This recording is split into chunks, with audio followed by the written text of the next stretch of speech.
This is what it's like to travel 30 hours home from Asia. I'm posting this video 3 weeks late. Be quiet. Do you want to see or not? Totally okay if you don't. We had to last minute change our flight just because everything that was going on in the world. Too many unpredictable circumstances and flight cancellations. So we were flying home the opposite way that we flew here, which means we went around the whole entire world. Pretty cool, if you ask me. We were flying China Airways, and flying here, we flew Qatar Airways. So it was really fun to see the difference. We started out strong in the Singapore airport, one of the most beautiful airports I've ever been into in my life. We went to the China Airways lounge, and to be quite honest, I did not like the food because I'm picky, not because the food was bad. Don't get it twisted. But we didn't have much time there because we were way later to the airport this time than we were coming here. Obviously, because we did not want to leave. Like, actually, right before our flight, we were shopping. And I bought these sweatpants from the Singapore Brandy Melville. Feeling super blessed and grateful and spoiled that even though we're on a different airline, we're still flying first class. Therefore, we got that big TV. I don't know why I'm showing off my shoes. But I was really excited because on this flight, they actually had Crazy Rich Asians, which is the movie that we wanted to watch coming here because we're going to Singapore. And if you don't know Crazy Rich Asians,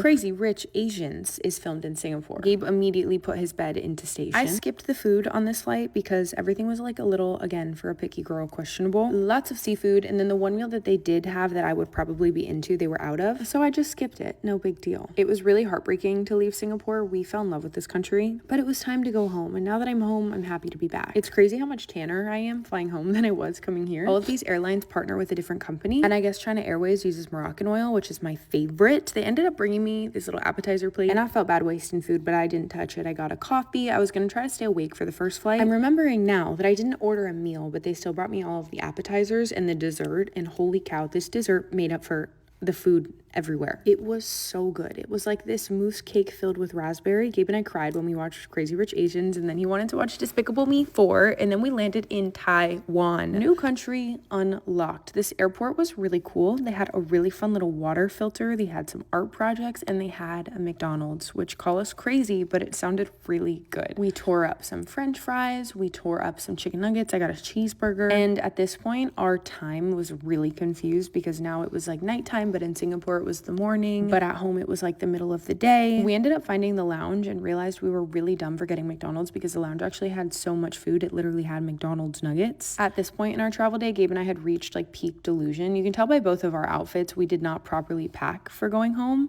Like I said, I had no sweatpants to wear, so I had to buy this pair. And then speaking of buying things, we found an Adidas and Gabe bought a pair of Sambas because they were on sale. And one thing we've learned about traveling outside of the States, especially in Asia, is none of the stores really have little snack stations. Or maybe this was just in Taiwan, I'm not sure, but we had to buy these like ginormous Costco size things from the tax-free station. But I knew for this 10-hour flight I was gonna need some snacks, especially because again, you know, I'm picky. How many times can I say it? The vlog goes downhill from this point forward because I actually slept the entirety of this flight. At one point I woke up thinking that the plane was gonna crash and I was gonna get the engine explosion on video. Thank you, Jesus, that did not happen. Woke up like 8 hours later, I think, and they served us breakfast that I gave to Gabe. Gabe actually ordered a meal on this flight, and it was full of shrimp, and he's allergic to shrimp. Thankfully, he's not like deathly allergic to shrimp, and he didn't even eat it. But it was pretty crazy because it didn't say anything about shrimp. But I guess you live and you learn. Always ask questions before. And then we were in America. Welcome to the United States. We had our last flight from Seattle to Fort Lauderdale. Right when you land in America, you have to pick up your bags and then recheck them. And we did the most American thing possible right when we landed here. We literally found a restaurant that had Mario Kart, and I ordered chicken nuggets, and I knew I was in America because they were $18. Actually horrendous. I've been really way more mindful about spending money on food ever since leaving Asia because American food prices are embarrassing. But we flew home, and I slept again on most of this flight, and I read a book, and I ate the most delicious cheese tray and chips. This little snack tray really hit the spot for me. Like, I didn't realize how much I loved and needed cheese and crackers until I had it, and then I spotted a Starbucks. We landed at 6 a.m., so I was painfully confused. But then Claudia picked us up, and we're home sweet